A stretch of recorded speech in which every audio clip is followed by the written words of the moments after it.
अंबडमध्ये राजमाता जिजाऊ बसची 75 वर्षीय महिलेला धडक, पाय गंभीर जखमी. अंबड बस स्थानक परिसरात अंबड आगाराच्या राजमाता जिजाऊ बसने MH14 NE 8626 75 वर्षीय महिलेला धडक दिल्याची घटना घडली. कस्तुरबाई पुंडलिक देवरे, राहणार देशगव्हाण, तालुका अंबड, या उपचारासाठी अंबड उपजिल्हा रुग्णालयात आल्या होत्या. उपचारानंतर घरी जाण्यासाठी बसस्थानकात गेल्या असता बसच्या डाव्या बाजूने त्यांना धडक बसली आणि त्यांचा पाय चाकाखाली आल्याने गंभीर दुखापत झाली. त्यांना तातडीने अंबड उपजिल्हा रुग्णालयात दाखल करण्यात आले. प्रकृती गंभीर असल्याने पुढील उपचारासाठी जालना जिल्हा रुग्णालयात हलविण्यात येणार असल्याची माहिती डॉक्टर वर्षा डमाळे यांनी दिली.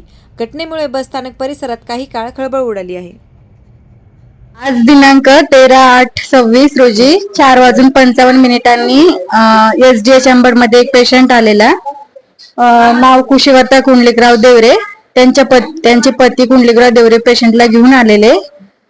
त्यांचा उजवा पाय बसच्या टायर खाली गेला असं ते सांगत आहे. तर पायाला फ्रॅक्चर वगैरे आहे. आपण क्रश इंजुरी म्हणू शकतो राईट फूटची.